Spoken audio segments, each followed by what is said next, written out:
Welcome to this panel. We are super happy to have you here. The panel is called Intimacies, Youth and LGBT plus Experiences Across Europe.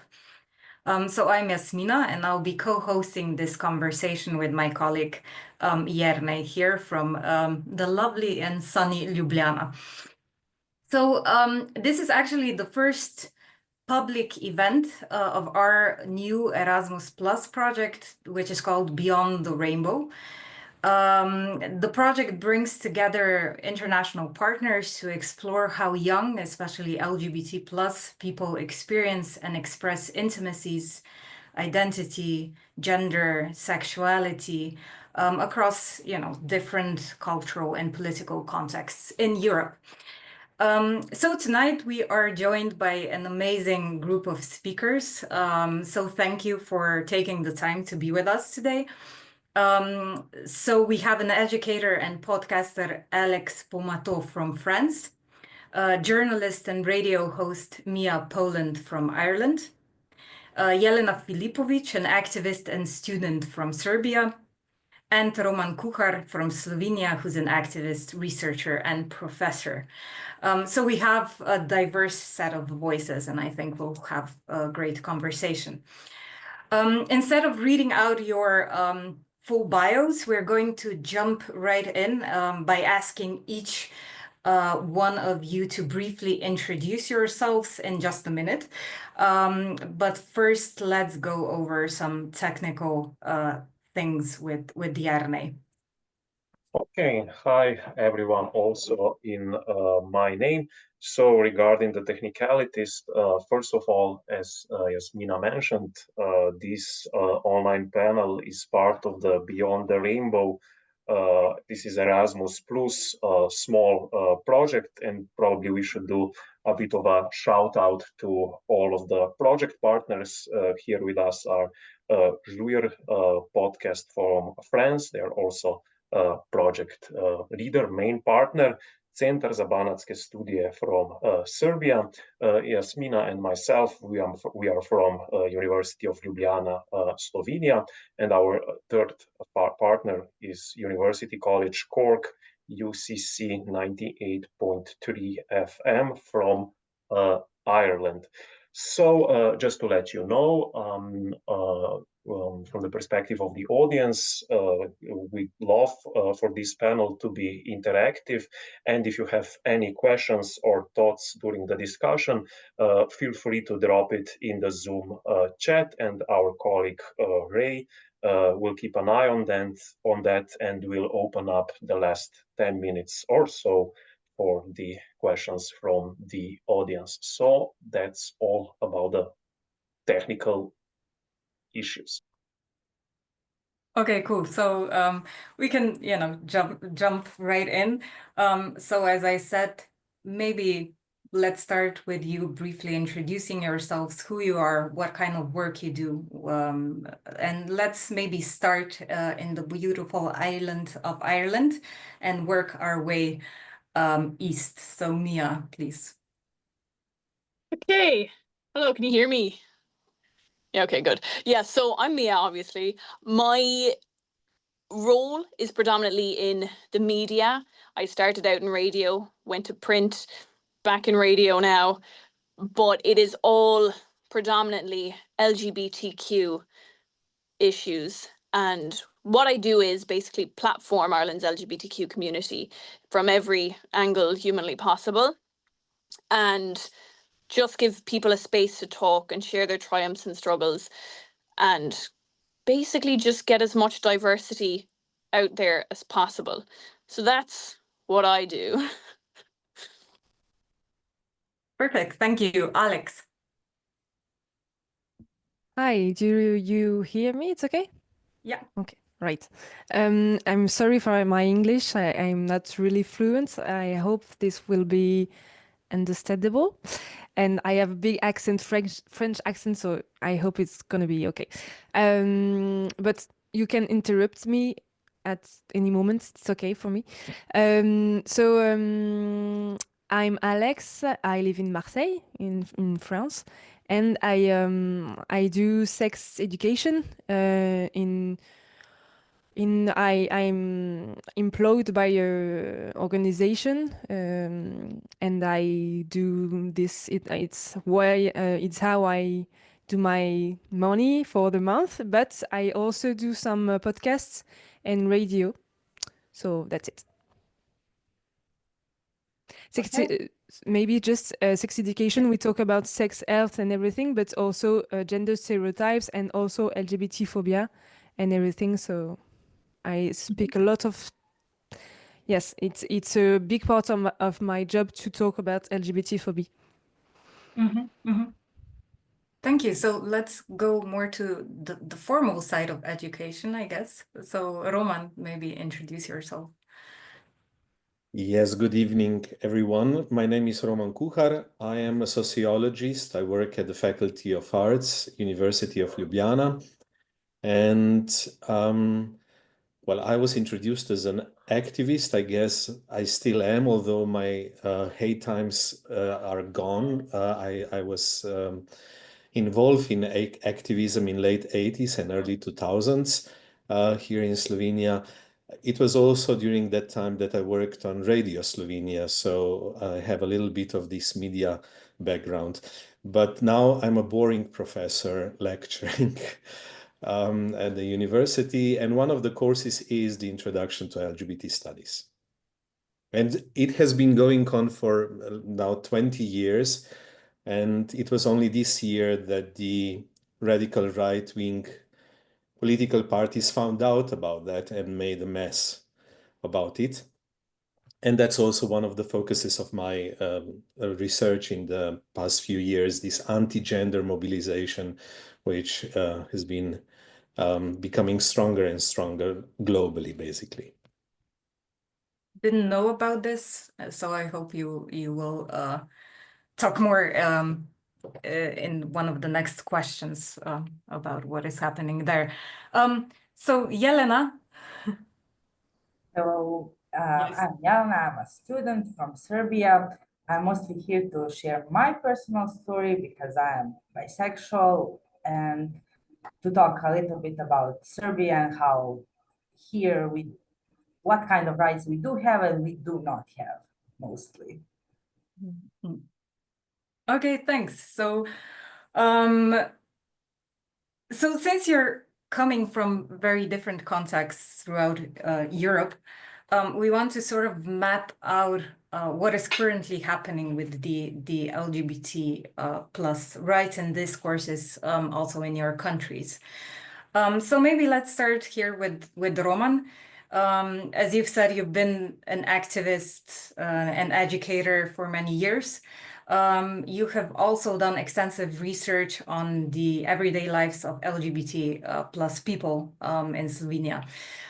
So maybe looking back and sort of reflecting, what are some of the important shifts that happened in the years that you've worked in activism and as a professor? Well, the easiest way to answer this question is that there has been quite a lot of shifts when it comes to legislation. The fact that Slovenia has introduced marriage equality, which was one of the big topics that my generation of activists, and I consider there is a newer generation now working on these issues, but for my generation, this was probably the most important question, and most of our energy and strategies and thoughts went into that. And it has been going on for over, it's the whole history of the marriage equality debate in Slovenia is over 30 years long, but the focus was in the past 10, 15 years. And now with the Constitutional Court decision in 2022, the story is somehow finished, at least on the legal dimension. The social dimension, the attitudes, and particularly the question of transgender people, I think it is still a very important and unsolved issue. But as a sociologist, I'm always interested in so-called social distance, which is measured by who wouldn't you want as your neighbor? And when I started my activism in the 90s, at the time, around 60% of Slovenian citizens didn't want a homosexual, that's the term that they used in these public opinion polls, didn't want a homosexual to be their neighbor. Now, the latest data from last year, or maybe even this year, is I think 14 or 15%. So it has really reduced. The social distance has shortened importantly. How this translates into experiences of LGBTIQ plus people on everyday life basis is, of course, another question. So in terms of norms, in terms of values, I could say that something has changed, and it has changed for the better. But when I look at the studies that I've been doing together with my colleague Alenka Schwab, we've done 3 waves of research on everyday life of gays and lesbians in Slovenia. We can see that despite all these changes, the experience of homophobic and transphobic and biphobic violence remains a constant, remains something that is, a constitutive element of everyday life experience of LGBT people in Slovenia. Mostly verbal violence, but still a quarter of our respondents report having experienced physical violence and minority sexual violence because of their sexual orientation or gender identity. So I would say that on the level of values, things have changed. Violence is still taking place. But when I look at the stories of gays and lesbians about their coming out and how this was accepted or not by their immediate families and friends and colleagues, we also see a positive change in a sense that younger generations tend to talk about more positive outcomes when they came out. The coming out is maybe even not such an important turning point for some of the participants in the younger cohort in our research, while for the older generation, when you ask when did you come out, they usually know the date and the hour and what was the weather like on that day. So it was a really important turning point, and quite a lot also never came out, right? It was not something that they never discussed with parents, for example, while the younger generation, it seems that this is a bit easier or it's more often occurring. But I'm not saying this does not mean that, still negative outcomes can come from these personal stories, or that people still people still can experience very negative reactions. But generally speaking, to start on a positive note, I can see some changes. When you're an activist, when you are fighting these issues, from day to day, you have a feeling that you're constantly repeating the same thing over and over again. It's like, there was this poster in United States when abortion rights were taken away with Trump's administration, and one old lady held a poster saying, "I cannot believe I still have to fight this fucking issue." And this was also sometimes my feeling. But if I take a step out and I take a look at the past 20 years, I can see the change, and I can see that all this begging of our heads to the wall somehow paid off, at least in some instances. Well, it's super nice to start with such a positive view. I agree. I can also be very negative if you want. I can tell you. Yeah, I know, me too. But it is important to rights sort of fluctuate. They're never linear. But it is nice to see that some positive change has happened in our context.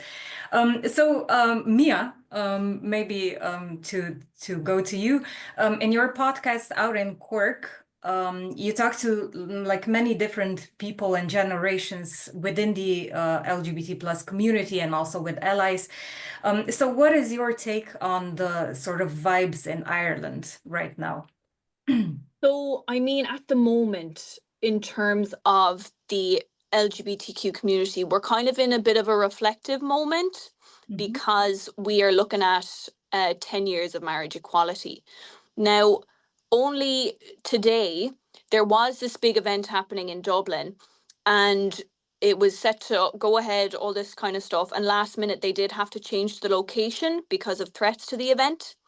So it's kind of like we're on different footing in terms of LGBT rights. The rights and the attitudes that are now there are not really matching up. And then also a prevalent issue, of course, is transphobia. And while it is, I would say, generally okay to go about your day-to-day life in Ireland, we have a really strong LGBTQ community, and it's like across the country. It's not like in little pockets. Like, we all know each other, we all know what's happening. But in the last, I would say, 8 months or so, we're definitely seeing an uptick in homophobic attacks, either verbally, physically, or, you know, there is massive shifts happening, but the community itself is very, very strong. So that's a huge positive. And with my work as well, like, the community is completely banded together, and I wouldn't be able to do what I'm doing if the community didn't fully be like, this is what we're doing, and we have to, you know, make ourselves known here. And, you know, I think that, again, I'll go back to the point of, like, we have a lot of rights in place, but the attitudes now seem to be shifting, like, on a larger scale. So that's something that we're trying to grapple with, and it's quite difficult to navigate because, and I was only speaking to a, well, how would I call her? I was speaking to the student president of Trinity, which is a college in Dublin, and she's trans, and she's talking about how we don't want to alienate people because it's only natural for our community to kind of be a little bit put out by the attitudes that we're seeing. But she's encouraging people, and I do as well, to, like, take a breath and have conversations with people rather than responding to the aggression we're seeing with reciprocated aggression. So that's kind of where we're at, I think. There's obviously a lot more going on, but at the moment, it's the 10 years of marriage equality is kind of at the forefront. And I do feel like it's quite a reflective moment for Ireland in terms of LGBTQ vibes. So. Just like another small question, because I've listened to your podcast, and you had this episode, I think, with like this drag king Kenny T was the name, Kenny right? T, brilliant. Yes. And he said that in some ways he sort of found the 80s easier and more open in some aspects, which I find super interesting, because this is often a story that we also hear ourselves in the Slovenian context, and Roman probably has more to say about this. So yeah, this sort of shift is interesting. So yeah, like, the 1980s were completely, like, there was like the feminist movement happening at the time, and I've spoken to a lot of people. There was a real core group in Ireland that were not just only advocating for LGBT rights, but it was the feminist movement. It was the sale of organic goods. There's, like, you know, a chain of shops in Cork, where I am, that are from that time in the 1980s. And also a lot of the organizations that we see now, like the NGOs in Ireland, are still stemming from that time in the 1980s, where groups came together and decided, we're going to have a sexual health centre, we're going to have some lesbian and bisexual advocacy group happening. And these groups still stand today from that period, which I think is just brilliant to see. And I've spoken to so many people from that time as well, and they all know each other. They're like, literally, maybe some of them are, it's maybe like 10 main people that banded together and did amazing work. So, and I think, like, what we have now is definitely credited to that time in Ireland. Okay, so Alex, on to you. You've worked, extensively with young people as an educator. So what are some of the important changes that you see in this generation that you're working with?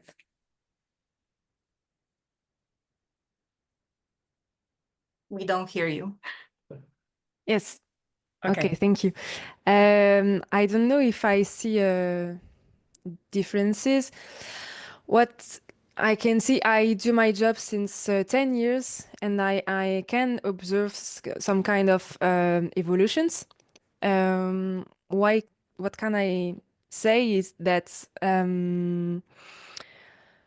there's a lot of homophobic and transphobia, yes, thoughts and everything, and a lot of little LGBTs militants, and yes, they are out at, I don't know, 14 and everything.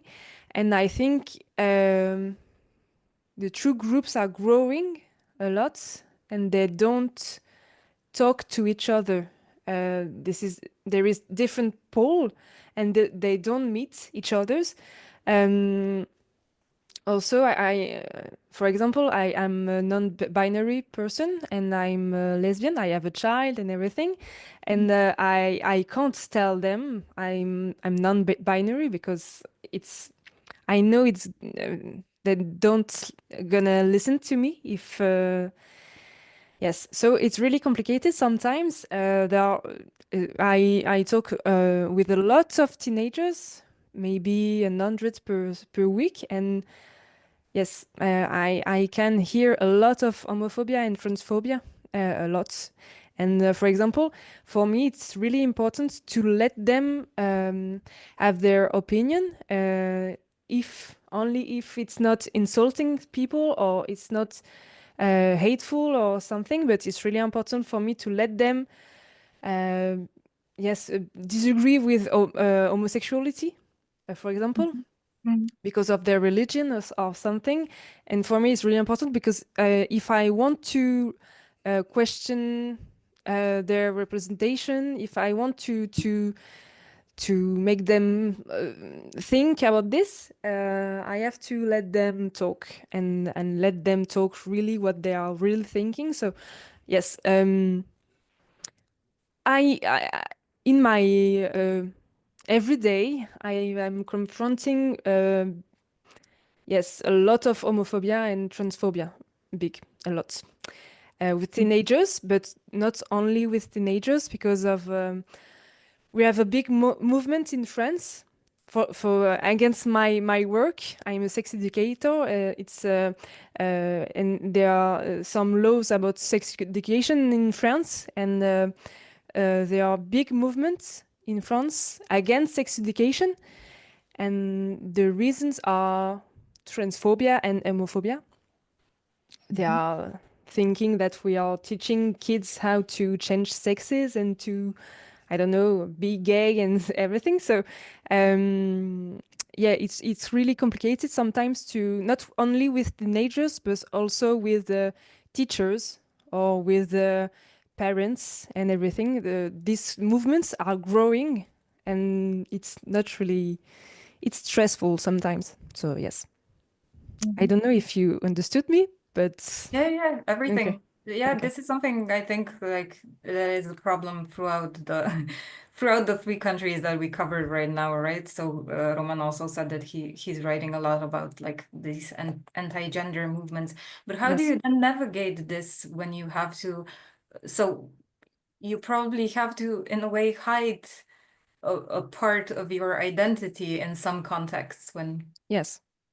Sometimes I'll tell them I have a child with my girlfriend. Sometimes it happens, but it's really, really rare, because I know that they are sometimes if I tell them, they are gonna get shocked and they don't connect with me. They stop the connection with me.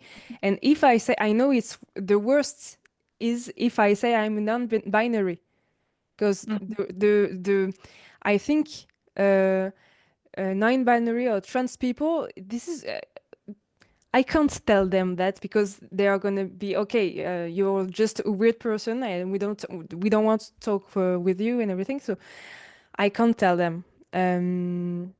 Yeah, but it's okay for me. Yeah, I'm used to it, and it's for yes for it.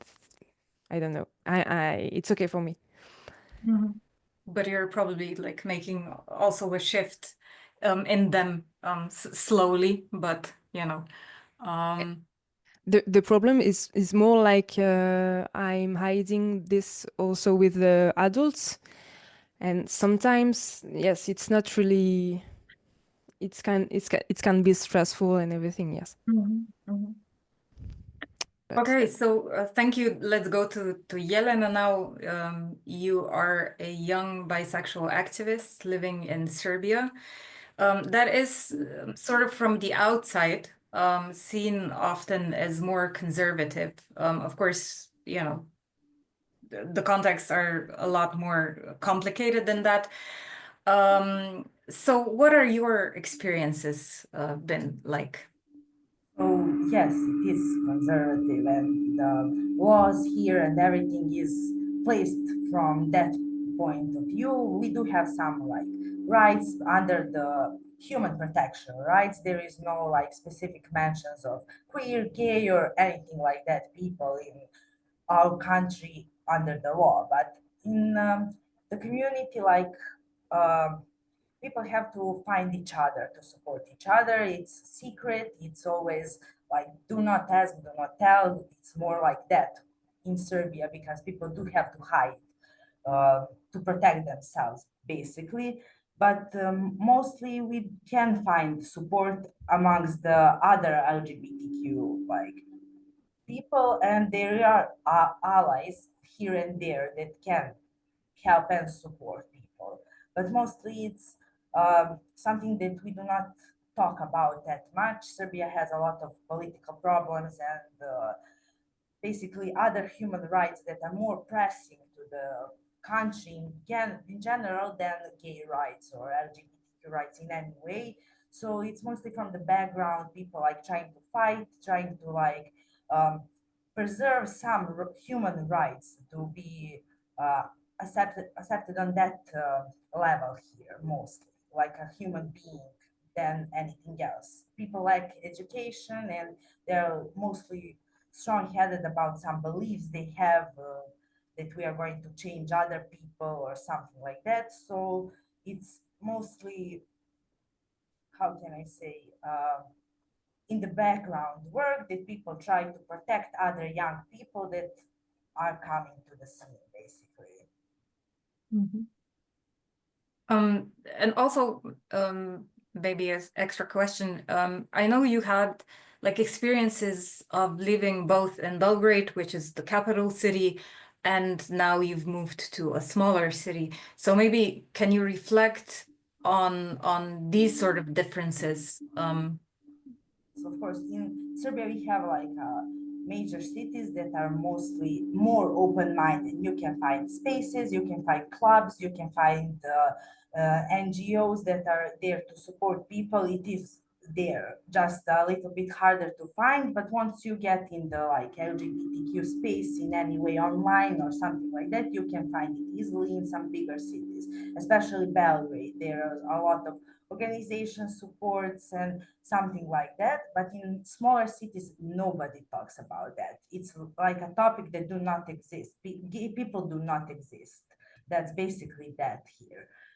In major cities, yes. In small cities, no. There is nothing here. You cannot find any support. People find each other, so they like spend time and try to help each other in LGBTQ, like other people, not any allies or something like that. There is nothing here. All right, thank you. So you've all sort of touched upon this in your answers, and since our project Beyond the Rainbow is primarily concerned with youth, right, education, both formal education and informal education, is a big part of the conversation that we're having. And you're all sort of involved in some capacity in educational projects as mentors, as podcasters, as professors or students. So can you maybe expand more on this, about the spaces where LGBT plus topics are welcomed? Is there any space in your educational context? Are there also, specific resistance or gaps that you are seeing through your work or your encounters with the educational systems as, professors or students or so on? So maybe who wants to, does anyone want to start so that I don't?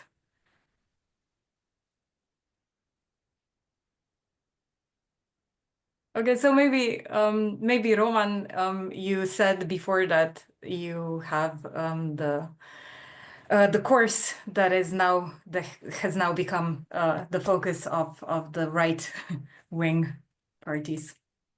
Well, yeah, they are. I mean, they are now already discussing other issues. It's just, what they do. There is this social media storm for a few days. They are creating these episodes of moral panic, and then they move on. But when it comes to the, the university context, it is a little bit easier because at least for now, we still have academic autonomy and so forth. So in that sense, until the laws change, the way they have changed in Hungary, for example, the way they are doing it now in United States, the way that I just heard today, Vučić is planning to do it in Serbia.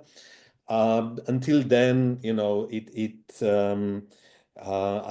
still kind of safe, and there's no major issue. The university is standing behind this course, and it has been going on for over 20 years. But I did back in the day, I did workshops on sexuality in high schools as part of collaborating with one NGO.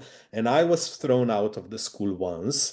And the reason was that some parents allegedly complained that the school is offering a course on sexuality, within which I also discussed homosexuality. And the argument, and this is the argument that is used nowadays still, is that the parents have the right to raise their children in accordance with their religious and philosophical beliefs. And there is this right, of course, but there is also some kind of a clash with the right to knowledge or the right to be educated. And, despite the fact that we have several rulings from the European Court of Human Rights, which ruled in favor of public schools discussing all the issues, including sexuality, as long this is presented in an objective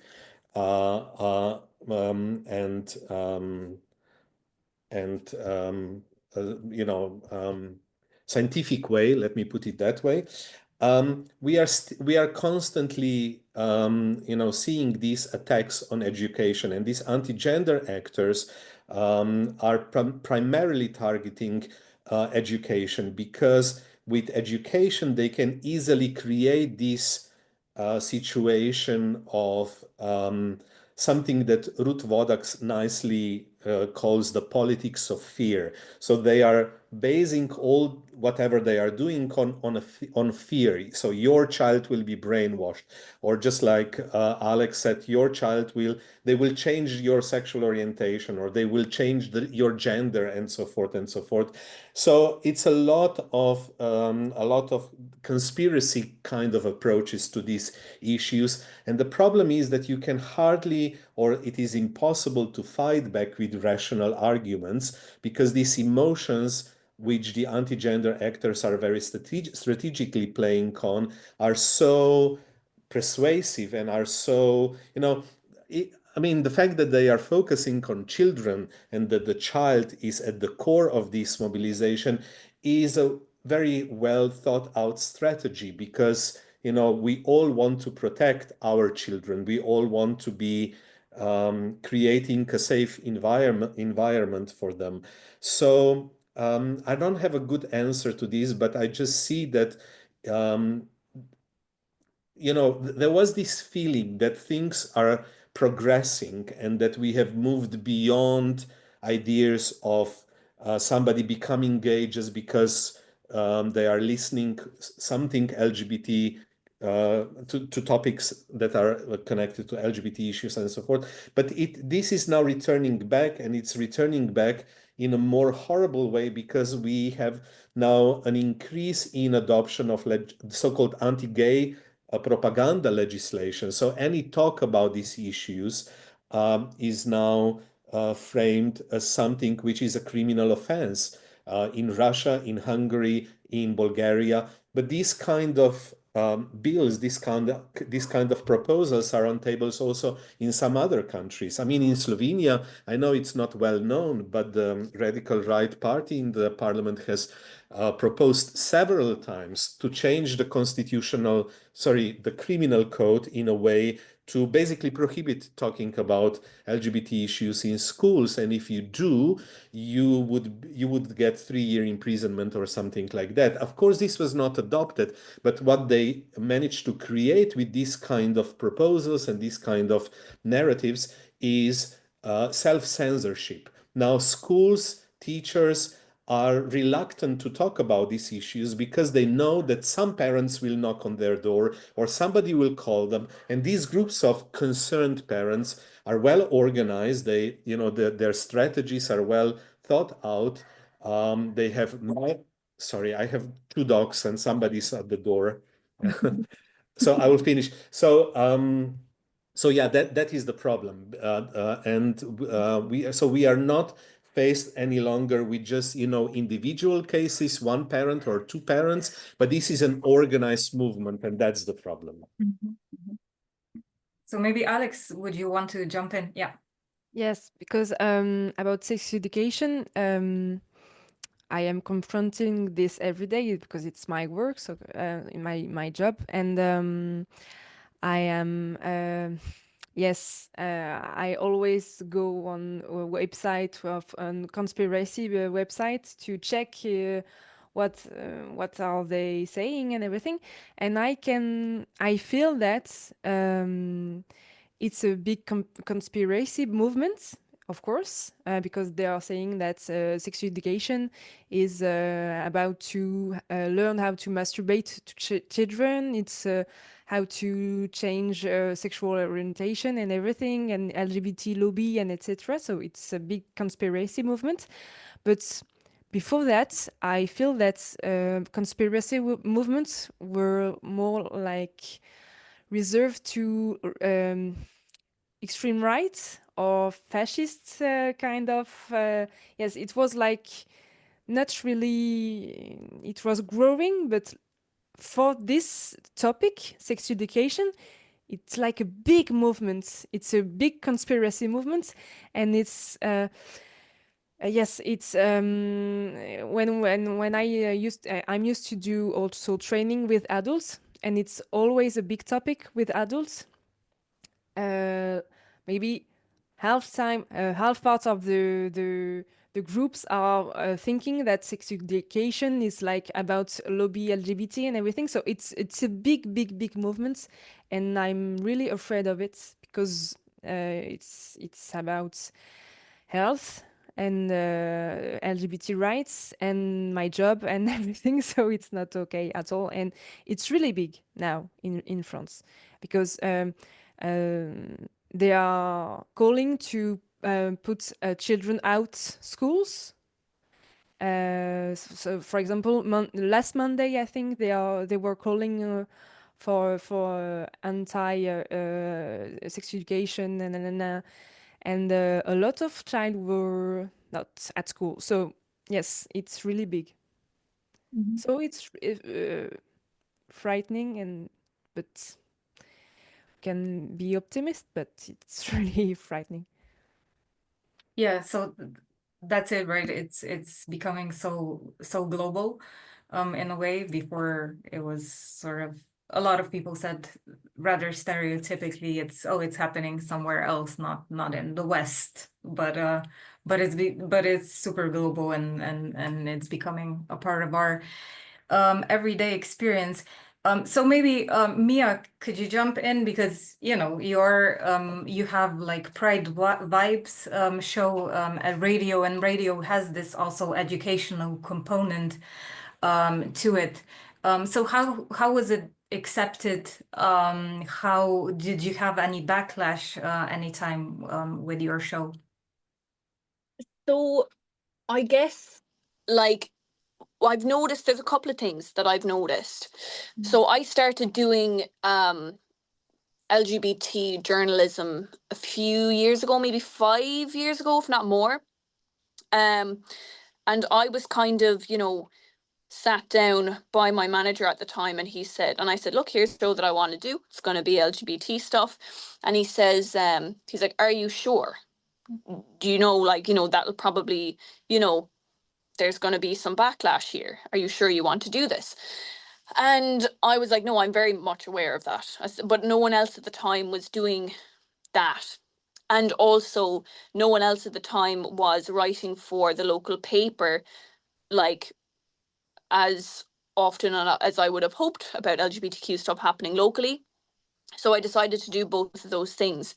Now, it was only when I had a wider platform, as I do now, did I begin to see the proper backlash that is out there. And it is coming from that, like, that fear-mongering discourse, and a lot of it is online, and it is those ideologies that are deeply rooted in social media. And what I did see was accusations about drag performers especially, and that kind of like central to like, what are you doing to our children kind of attitudes. And then also, and like you would think that you would hope that it would be predominantly online. People can't, it's just comments, it's just this. But I also did see it while I had drag performers at the radio station, people stopping their cars. And it also came up with, people trying to boycott the show and saying, calling it propaganda, calling it this, that, and the other. But, the show itself, like Pride Vibes, literally just tries to humanize the situation. It's people first and then politics second is the ethos around it. And that is because I try and humanize everyone that comes on the show. I ask them about what, their hobbies are. We have a chat, we have jokes, everything like that. So that it isn't just meant for an LGBTQ audience. It's meant to, like, let's say if people are listening and they don't really understand the LGBTQ community, but I've someone on talking about gardening or talking about their cats, then they'll be able to relate. Or like I had someone on talking about imposter syndrome and this kind of stuff. And like, that's the kind of angle that I take to kind of gently break down barriers, I guess, is the point. But it is about, like, I don't want to be talking at people with, we need this and this is what's wrong and everything's terrible, even though it is in certain contexts. But I feel that I take it at a more gentle pace to kind of, I don't know, get people listening in a way that doesn't sound like we're both shouting at each other. So that's what I do. Yeah. And that is a great strategy, I think, to sort of humanize people, because sometimes you're seen as just one thing, right? Jelena, maybe for you, so Mia also talked about like social media. What is your take in your context? But also, you're still a student, so what are some of the conversations that are happening maybe in your school about LGBT plus, or not happening in your school about LGBT plus people? It's more not happening here because people tried and like groups try to integrate some kind of education about any kind of sexual education here is not accepted in schools. It was like a few times it was thrown out and banned in any way, shape or form to talk about any kind of sexual education in schools, especially in like middle schools and high schools. In like university, nobody's talking about that. They are talking about, again, human rights, and you are protected in that way.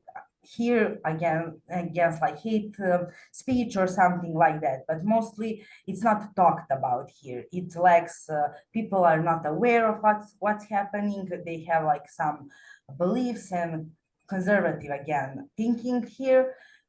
Mostly, so people are not educated, do not know, and think that it's not happening here. Mostly people do not know that people around them are part of LGBTQ, and they talk freely about stuff that they shouldn't talk here.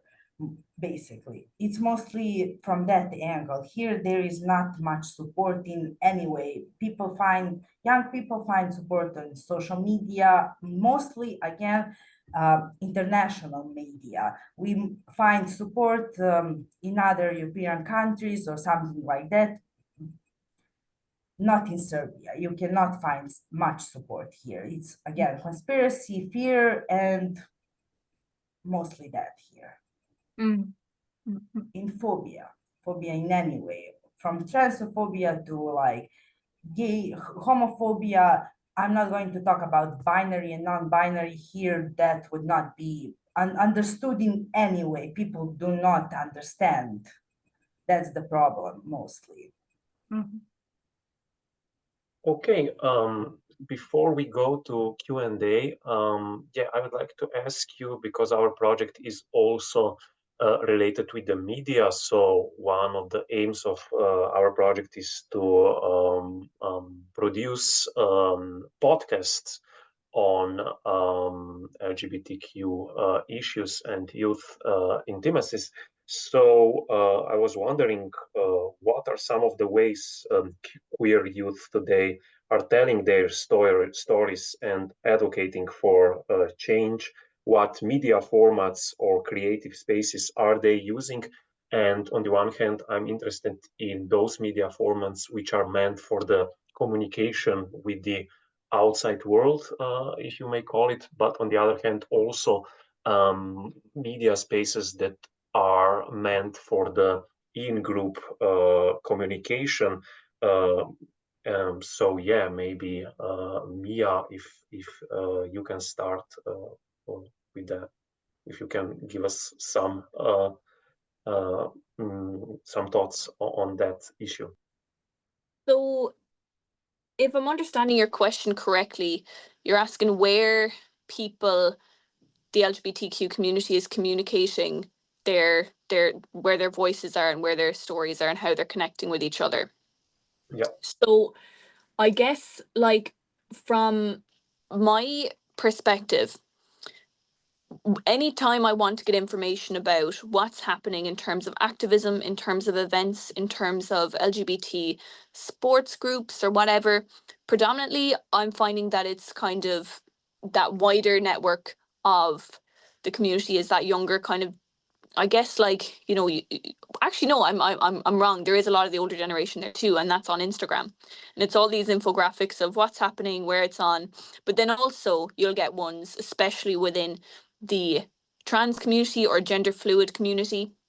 You'll get, we're doing this online event, or we're doing an event here, and it'll be like, DM us if you want the details, because there is that level of kind of like protecting that side of the community. And I don't see it with any other groups like that, but it is prevalent with the trans community. And that's kind of where a lot of people will showcase their stories, or they might like post on Instagram. You'll see a lot of Instagram stuff with, if anything homophobic happens, if any transphobic stuff happens, and it's very much that's where a lot of the advocating happens as well, and sharing posts and sharing events that are happening and things like that. And I don't see it then on like mainstream media. Like, I'll have it on my my platforms, but it won't be anywhere else. So, and that again is predominantly younger people, but then, like I mentioned, a group from the 1980s, they're all on Instagram too, sharing all the same stuff. So that's where I see it, and that's all across Ireland. It's not just where I'm from, it's like across the board. So yeah. Okay, thank you. Would anyone, Alex, Roman, or Jelena, would you like to add something in relation to this question of media formats and communication? I agree on Instagram. A lot of stuff are on Instagram about LGBT people and everything. And maybe also on podcasts and on Twitch. And in video games, I know I play video game. I am on Twitch and everything. And we it's strange, but video games are like part of video games are like more masculinist movements and everything. And also, I saw there was a study about that half part of gamers are queer people. So this is a big community with on video games and on Twitch also, and podcasts, I think, and Instagram. But I don't know anything else. Okay, Roman, yeah. I'm too old to answer this question. I don't understand the world anymore. But it looks like the Instagram is the obvious answer. But let me share you a story which is telling in that sense. So this year we were repeating this research on everyday life of LGBT people in Slovenia. And so we are repeating it every 10 years. So 10 years ago, we closely collaborated, like this year, with LGBT NGOs, and we asked them to promote the questionnaire and to help us spread the invitations. And there was a forum 10 years ago, and these were the main sources of how we got in contact with the community, broader than just in the capital of Slovenia. But this year we were doing the same. And it turned out that, the NGOs didn't really have much effect. I mean, there were people replying and participating in the research. Then I thought of an influencer that I know. She is part of the LGBT community, and I texted her and asked her whether she would be willing to just say something on her Instagram or whatever account about this research and invite people. And she agreed. And I didn't know when she is going to post this. She sent me later a 20-second video. But what I'm saying is, when this video was posted, we got 500 response in 2 hours. And I thought that somebody broke into the system, because 500 responses in such a short time. And it turned out that 20-second message on Instagram is all that you need, or that's the main channel to reach people and to get the message across. So I don't know. This is how the world works now, obviously. Try to work with influencers. Obviously, I don't know if the others agree, but for me that was really, really helpful. And I was shocked by how many people one person can contact and mobilize also. Okay, thank you. And Jelena, what's your experience in this context?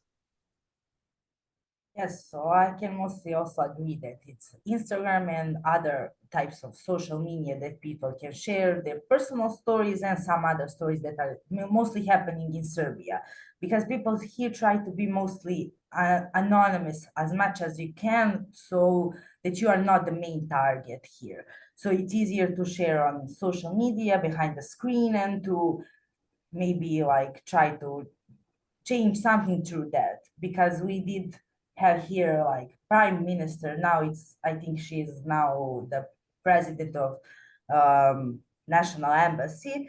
She is LGBTQ, and she has a child also, but people here hoped, LGBT community hoped when she became like prime minister that something will change and that we will get some rights or something like that, but mostly nothing changed. She got the position, she like said that she is LGBTQ, she has a child, and nobody else can have a child with their same-sex partner besides her, basically. So here people try to hide and try to share anonymously as much as they can so they can spread the word what is happening here. Okay, thank you. So yeah, we are talking for almost an hour. So and I saw that we have quite a lively debate in the chat section. Ray, do you have probably you have to do some kind of selection, but there are many interesting questions there.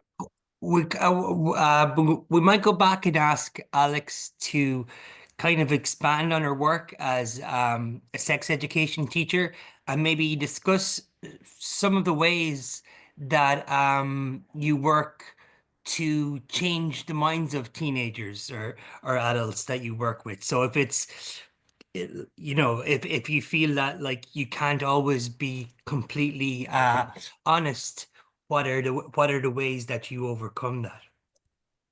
Yeah, I think that this is not useful to say to teenagers or adults that homophobia is not okay, because they're gonna say, okay, but I don't think that's it's not okay for in my perspective. Perception of life or in my religion or I don't know. So it's not in that way that how can I change minds? It's more with popular education. I don't know if I think it's really known. It's like with peer education and popular education. So it's like if I confront people together, make debates in between them or make discuss them, it can work.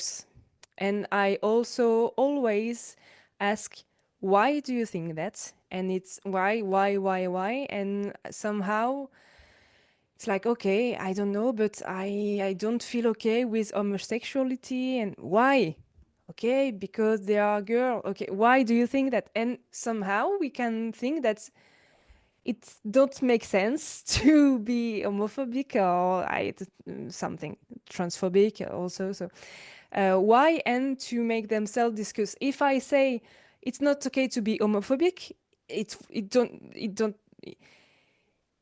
make sense. It don't make changes. It's more like with to have a connection with them, to be respectful with them, and I always say to them, you can speak freely, you can have your opinion, it's okay, I don't judge you, it's okay for everyone to have their opinion and I respect you for that. And then I just question them, why. It's my kind of way to yes. Yeah, I just before we leave this and move on to the next question, before I remember when the marriage referendum happened here, when marriage like during the marriage equality referendum, a lot of people were really worried about rural Ireland or small places not voting yes in the referendum, but because of visibility, this like affected huge change. People had, you know, sons and daughters that were LGBT plus, so they were voting for, you know, people within their family. So what do you think about the importance of visibility in terms of breaking down, you know, barriers? For me, the question, or Yeah, just to finish up on that, yeah. about visibility and In that the positive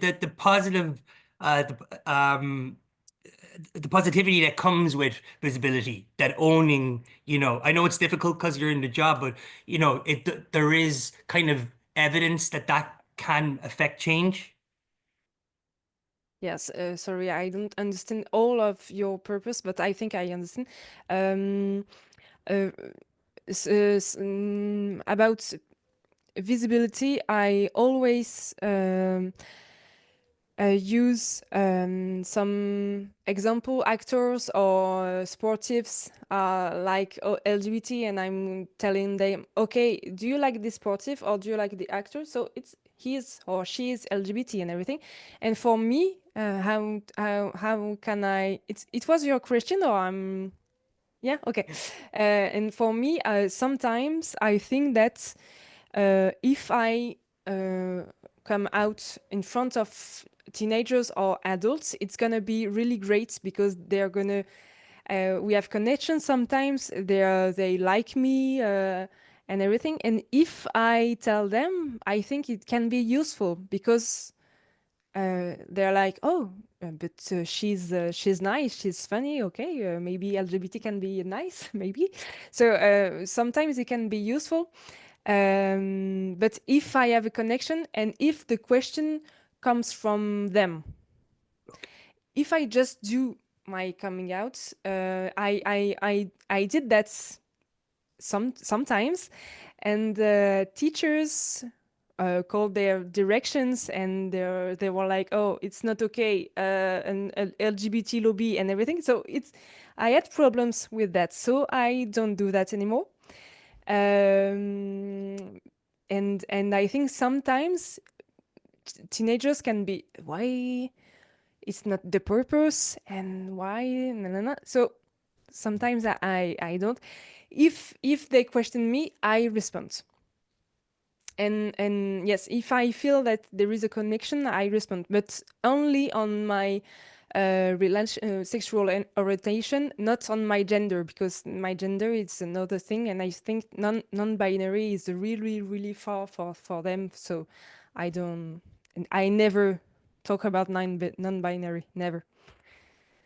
Okay, thanks, Alex. Me, I might put this one to you just because there's been the commonality across all the countries, regardless of how, you know, how socially or maybe on the surface things might have changed.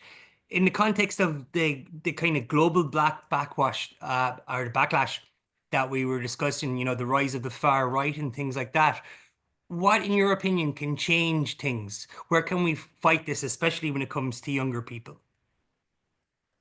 So this is a question that I'm like grappling with myself, because I would have always said that visibility would be my form of activism, visibility and platforming others and writing for every publication that will allow me to write for them about, not even about like LGBTQ stuff in the context of politics, but just people, and making sure that our LGBT community is visible. But then I'm realizing that a lot of the audience for that kind of stuff is LGBTQ, and people will maintain their presumptions. So it's kind of like it feels like shouting into the void a little bit.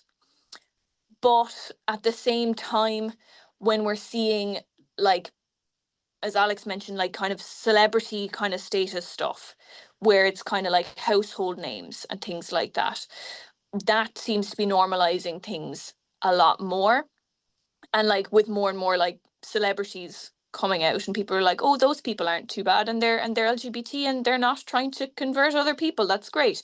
Because, you know, I find that a lot of the visibility, because visibility is an umbrella term here, because we have advocacy, we have activism, but like, as I said previously, like I try and encapsulate the humanity of the situation, because people forget that there are people on both sides, and it's not like the LGBTQ community is not some big conglomeration of like ideologies trying to convert people. So it's trying to dismantle that, but it has to be done so gently, because otherwise you're fighting fire with fire, and we're not going to get anywhere. Because a lot of people ask me questions about the LGBTQ community, and they're asking me, and they're like, I'm sorry, I'm going to mess up the pronouns, or I'm going to use the wrong word. And they're like scared to have the conversation because they feel like they'll mess it up. And I say, no, I don't expect you to know everything here, because how else would you know if you haven't engaged in this conversation already? And the response I get is, oh, I thought all LGBTQ people would give out to me if I messed this up. And that's where I feel the issue lies, somewhere in that, like,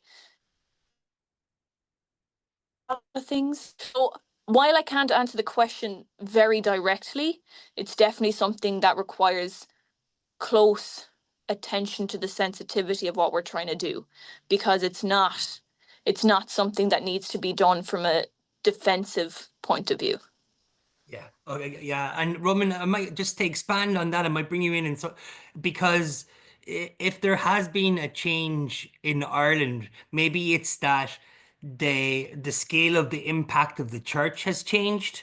But you know, I don't think anybody would have forecast the effect that the kind of anti-migrant and the intersectionality then of all of you know, people who are non-binary, and then maybe of a different race. But how what scale of impact do you think the churches or religion still have in suppressing non-binary or LGBT plus people? Well, there is constantly this connection that those people who are more religious tend to be more homophobic and more transphobic. There is a connection. Again, we are generalizing. There might be, you know, very religious person who might be also very open and welcoming. And compassion and acceptance is also something that is taught by at least some religions, like Roman Catholic Church for sure.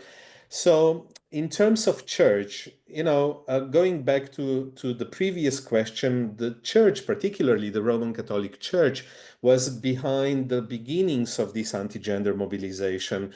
You know, the whole ideological setup was created in Vatican and then spread, and we are now faced with what we are faced with, and with, you know, these crazy debates that are going on, and, you know, the recent decision by the courts in UK and so forth. So this is all the effect of that. So in that sense, I can't find many positive words for that. But on the other hand, now that the late Pope and the debate about the current Pope, where he is going to lead the church, I can't deny that the previous Pope, well, he was ambiguous when it comes to LGBT issues, but he did say few sentences that, you know, in terms of who am I to judge gay people and so forth, which I think were really important primarily for religious LGBT people, because these people are, you know, split between the LGBT identity and their religious identity, and these often somehow exclude each other, and they have to balance it out and so forth. What's going on in Germany with the church, who is demanding to make some changes to allow same-sex marriages in churches and so forth. So there seems to be that something is going on one hand, in terms of creating or pushing the church, primarily the Protestant, but also Roman Catholic Church, to 21st century. On the other hand, you know, Orthodox Church in Serbia, but Jelena can say more about that. I mean, they are one of the most important anti-gender actor, and they adopted this rhetoric, and what I would say is really sad to see is that they are not splitting only the society in terms of those who are against and those who are pro, but they're also splitting the community. We now have the LGBT community, which is split. We have LGB new groups who are claiming, oh, we don't want to do anything with trans or non-binary. I'm a man and I want a man. You know this story, but you can find a lot of that on YouTube and on social media. Not to mention the critical feminists, the so-called TERFs. And I think this is really weakening our struggle. And to the previous question, primarily, I would say that, it depends, of course, on what we are fighting for in a concrete situation, but solidarity and coalition building seems to be really important. Mia mentioned before what was going on in the 80s, and that really resonates with me and what was going on in the 80s also here in, at the time, Yugoslavia, but also in Slovenia. They were feminist, LGBT actors, peace activists. They were all working together. Now we seem to be much more compared, how do you organize by boxes. You do that, and we do not communicate, and it's easier to split us. So I think what we need to do, I don't have a very clear answer, and I think there's no one solution fits all, but what we really need to do is put more emphasis on solidarity and on collaboration, because if we fight among each other, if we fall for this, fake distinction in terms of gender, if we fall for the conspiracy theory, if we become anti-gender, if we become anti-non-binary and so forth, I mean, that's really the conservative or the neoconservative winning their case, because they can, separate and govern, right? And that's what they are trying to do. Just before we finish up, Elena, I'll just bring you in just really quickly on the end, just as it relates to what Roman has said there.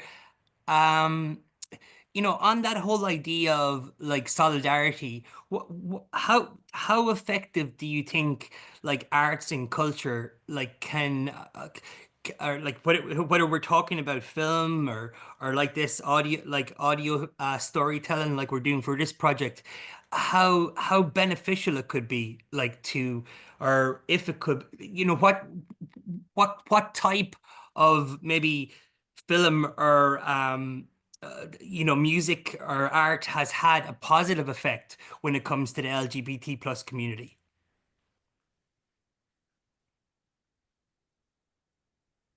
That's for you, Elena. Yeah. Oh, I'm sorry. I'm not sure that I exactly understand what you are trying to ask me. Like specifically.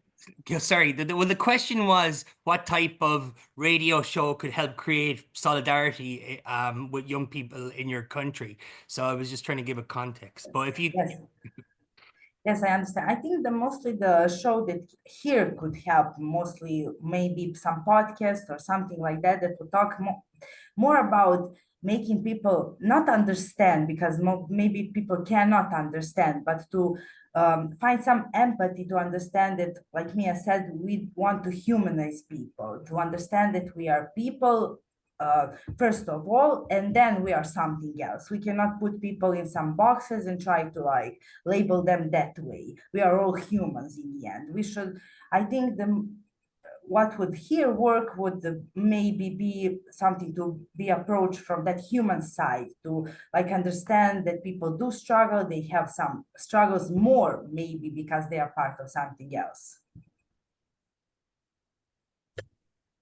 Okay, thank you. So it's time to finish our event, our first event in the context of our project Beyond the Rainbow. So you are all invited to follow our project also in the following months. The main aim of this first event was to map different stories, perspectives, compare national and regional situations, and I think we were quite successful with that. Unfortunately, I don't have any kind of big conclusion. Yasmina, maybe you have something? Well, I think this is just the beginning. So we will have a lot of work to do. You all said, we're seeing this growing pushback against LGBT plus rights. So I think we, need to talk more, find strategies how to fight that, and how to get more people involved and also work in solidarity, as you all put it so nicely. So thank you so much for being here again, and hope to see you more in the following months of the project.